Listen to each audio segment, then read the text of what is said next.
माननीय मंत्री महोदयांनी ज्या प्रकारे मुंबईकरांसाठी एक नवीन सुविधा देण्याचा वादा केला होता, तो वादा या लोकलच्या माध्यमातून आपलं पूर्ण होतो आहे. या लोकलची जी कन्सेप्ट आहे ही ICFद्वारे डिसेंबरमध्ये पूर्ण केली गेली होती आणि साधारण 3 महिन्याच्या कालावधीमध्ये ह्या कल्पनेला प्रत्यक्षात उतरवण्यात आलेलं आहे. या लोकलच्या माध्यमातून 3 महत्त्वाच्या गोष्टी या लोकलमध्ये देण्यात आलेल्या आहेत. यातली सगळ्यात पहिली गोष्ट म्हणजे स्वयंचलित दरवाजा बंद होणारी सिस्टम, ज्यातून ज्या दुर्घटना आपल्या सबर्बन सेक्शनवरती होत होत्या त्या दुर्घटनांना आपण आळा घालू शकतो. यानंतर दुसरी महत्त्वाची गोष्ट याच्यासाठीची म्हणजे याच्यामध्ये हे जे दरवाजे ऑटोमॅटिकली बंद होत आहेत, या दरवाजांमध्ये लोअर्सची व्यवस्था करण्यात आलेली आहे. या लोअर्सच्या माध्यमातून हवेच्या आवागमनाला कुठल्याही प्रकारची अडचण किंवा कुठल्याही प्रकारची बाधा होणार नाही याचा प्रयत्न केला जातो आहे. याशिवाय या ट्रेनमध्ये आपण वेस्टिब्यूलची अरेंजमेंट करण्यात आलेली आहे. या वेस्टिब्यूलच्या अरेंजमेंटमुळं जी गर्दी आहे त्या गर्दीचं विभाजन सर्व कोचेसमध्ये योग्य प्रमाणात होईल आणि कुठल्याही एका कोचमध्ये जास्त गर्दी राहणार नाही.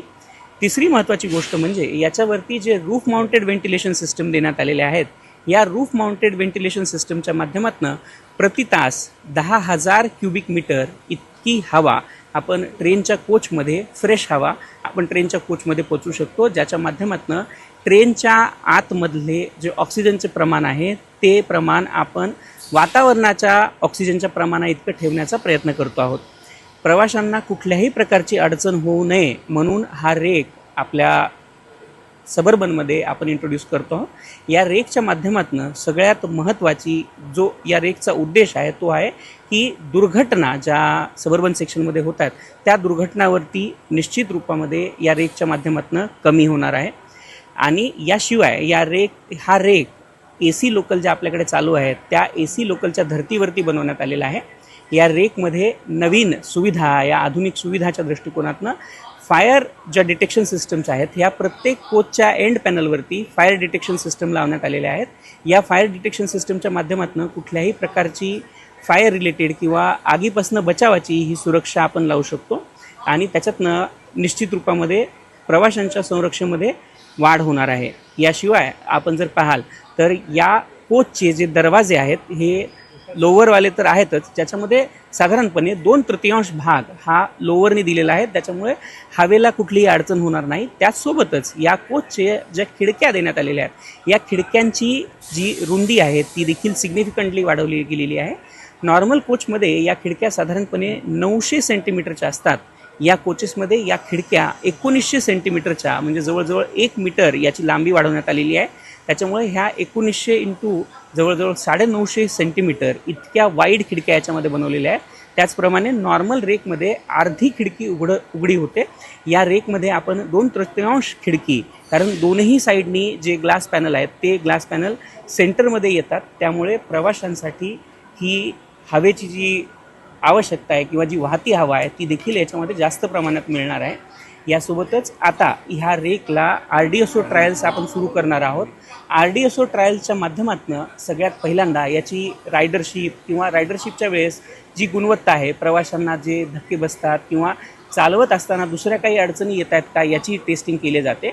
ही टेस्टिंग पूर्ण झाल्यानंतर याच्यामध्ये आपण प्रवाशांसाठीच्या ज्या टेस्टिंग्ज आहेत त्या चालू करणार आहोत. प्रवाशांसाठी देखील जशा बेसिक आवश्यकता ज्याच्यामध्ये आपण प्रवाशांना गाडीमध्ये बसल्यावर कुठल्या अडचणी येत आहेत का, त्याच्यानंतर ऑक्सिजनचं जे वातावरणातील प्रमाण आहे आणि जे कोचमधलं प्रमाण आहे त्याच्यावरती काय आहे, या सर्व गोष्टी आपण चेक करणार आहोत. आणि ह्या सर्व टेस्टिंग संपल्यानंतर ही रेक आपण प्रवाशांसाठी सोयीसाठी आणणार आहोत.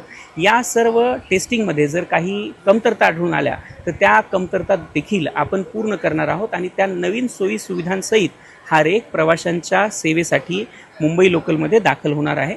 आणि भविष्यामध्ये आवश्यकतेनुसार अशा अजून लोकल आपल्याकडे इंट्रोड्यूस होतील. सध्या हा रेक टेस्टिंग फेजमध्ये आहे. टेस्टिंग एकदा पूर्ण झाल्यानंतर या रेकला बाकीचे जे सगळे रेकला प्रवाशांच्या दृष्टिकोनातून जे काही बदलाव करायचे ते बदलाव करून याला ॲक्च्युअलमध्ये सर्व्हिसेसमध्ये इंट्रोड्यूस करण्यात येईल. किती कालावधी लागेल साधारणतः ही सेवेत? आपल्याला आता मी जसं आपल्याला सांगितलं RDSOचे ट्रायल्स कंप्लीट झाल्यानंतर साधारण प्रवाशांच्या ट्रायलसाठी आपल्याला 2 ते 4 आठवड्यांचा हा कालावधी लागणार आहे. पण त्या अगोदर RDSOचे ट्रायल्स पूर्ण होणं आवश्यक आहे. RDSOच्या COCR ट्रायल्समध्ये कारण रेकची सस्टेनेबिलिटी पाहिल्या जाते, वेगवेगळ्या मार्गावरती तो रेक चालवून पाहिला जातो, सोबतच वेगवेगळ्या स्पीडने देखील हा रेक चालवून पाहिला जातो. यामध्ये रेकच्या मध्ये ज्यावेळेस आपण मॅक्सिमम प्रवासी ज्यावेळेस बसलेले असतात त्यावेळेस ची परिस्थिती एक खडी असलेल्या गोण्या किंवा वाळू असलेल्या गोण्या भरून निर्माण करण्यात येते आणि त्यामध्ये वेगवेगळ्या स्पीडवर 20 kmph, 30 kmph, 50 kmph, 70 kmph आणि शेवटी जी मॅक्सिमम परमिसिबल स्पीड आहे त्याच्यापेक्षा देखील 10% अधिक स्पीडनी ही गाडी आपल्या रेल्वेच्या वेगवेगळ्या ट्रॅकवरती चालवून ह्या गाडीची टेस्टिंग केली जाते. त्यानंतर RDSOचं अप्रूव्हल येतं. RDSOच्या अप्रूव्हल नंतर आपण प्रवाशांसाठीच्या ज्या टेस्ट आहेत त्या साधारणपणे 2 ते 3 आठवड्यामध्ये पूर्ण करणार आहोत. सर, पावसाळ्यामध्ये या लोकलला जी लोकल जाते त्या पावसाळ्यामध्ये लोकलला बऱ्याचदा लेट मार्चचा सामना करावा लागतो. या लोकलमध्ये असं काही विशेष यंत्रणा आहे जी पावसाळ्यामध्ये प्रवाशांना योग्य ती सुविधा प्राप्त करते? ठीक आहे, पावसाळ्यामध्ये सुद्धा आता जसं आपल्याकडे AC लोकल्स आहेत त्याच्यामध्ये देखील आपल्याकडं ज्या सुविधा आहेत त्या प्रदान केल्या जातात. पावसाळ्यात देखील ह्याच्यामध्ये जर आवश्यकता पडली तर कोचच्या आतमधून देखील दरवाजा उघडण्याची सुविधा ह्याच्यात दिलेली आहे. परंतु आपण ज्याप्रमाणे नेहमी आपल्या सर्वांच्या माध्यमातून प्रवाशांना हे आवाहन करतो की कृपया काही वेळासाठी लोकल जरी थांबली तरी आपण लोकल मार्गावरती टाळावं, ज्यातून लोकल मार्गावरती चालणं किंवा त्याच्यावरनं जवळच्या स्टेशनला जाण्याचा जो प्रयत्न केला जातो तो टाळावा. कारण या प्रयत्नामधून दुर्घटना होण्याची संभावना असते.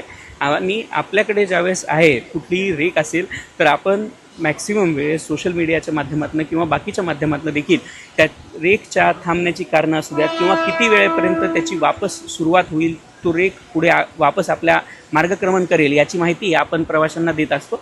आणि त्याच माहितीच्या अनुसार आपण ही विनंती सर्वांना करतो आहोत की कृपया रेक आपला जरी थांबला तरी आपण आपल्या गाडीतनं उतरून ट्रॅकवरती चालू नये, ज्यामध्ये कुठल्याही अनुचित घटना किंवा दुर्घटना होऊ शकतात.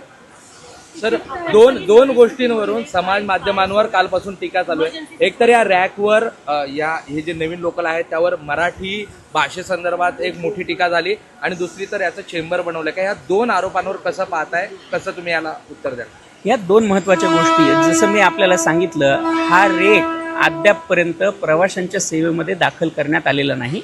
हा रेक ज्यावेळेस प्रवाशांच्या सेवेमध्ये दाखल करण्यात येईल त्यावेळेस निश्चितप्रमाणे त्रिभाषा सूत्रीमध्ये आपण मराठी, हिंदी आणि इंग्रजी या तीनही भाषांमध्ये या रेकवरती सर्व गोष्टी अधोरेखित करून त्यानंतरच हा रेक चालवला जाईल. आता सध्या हा रेक प्रामुख्याने RDSOच्या ट्रायलसाठी आणला गेलेला आहे.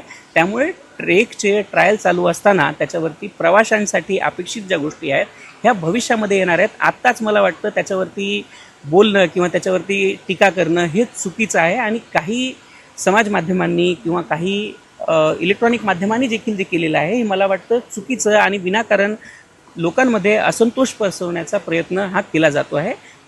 माझी त्या सर्वांना विनंती आहे की कृपया आपण सत्य परिस्थिती जाणून घेऊन त्यानंतरच याच्याबद्दलचे गोष्टी आपण द्याव्यात, ज्याच्या माध्यमातून अशा कुठल्याही प्रकारचा असंतोष हा प्रवाशांमध्ये किंवा जनतेमध्ये पसरणार नाही याची काळजी आपण देखील घ्यावी.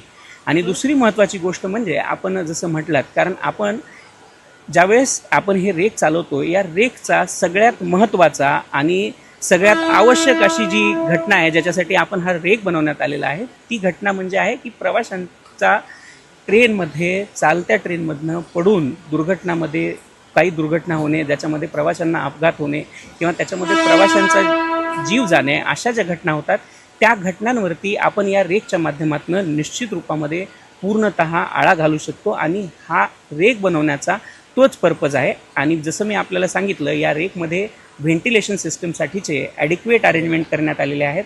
आपले लोअर्सवाले दरवाजे असू द्यात किंवा ज्याची लांबी वाढवलेली आहे अशा खिडक्या असू द्यात किंवा 10,000 क्युबिक मीटर प्रति तास इतक्या कॅपॅसिटीचे प्रत्येक कोचवर लावण्यात आलेले 2 जे रूफ माउंटेड व्हेंटिलेशन सिस्टम असू द्यात, या सर्व सिस्टमच्या माध्यमातून याच्यामध्ये निश्चित रूपामध्ये आपण जे ऑक्सिजनचं प्रमाण ट्रेनच्या बाहेर आहे तेच ट्रेनच्या कोचच्या मध्ये देखील ठेवण्याचा आपण प्रयत्न करणार आहोत. आणि याशिवाय याच्यामध्ये पुढच्या ज्या टेस्टिंग केल्या येणार आहेत त्या टेस्टिंगच्या माध्यमातून देखील अशा प्रकारच्या कुठलीही अडचण येऊ नये किंवा अशी कुठली अडचण आली तर त्याच्यावरती काय आपण नियम करू शकतो, सोयीसुविधा करू शकतो, काय अजून इम्प्रूव्हमेंट करू शकतो, याच्यासाठी मध्य रेल्वे निश्चितपणे सगळ्या प्रवाशांशी आणि सोबतच समाज माध्यमांच्या मार्फत देखील कुठलं चांगली जर कोई सूचना आली तर ती सूचना देखील आपण निश्चितपणे अंगीकारणार आहोत आणि त्यातून आपण रेकची इम्प्रूव्हमेंट करणार आहोत.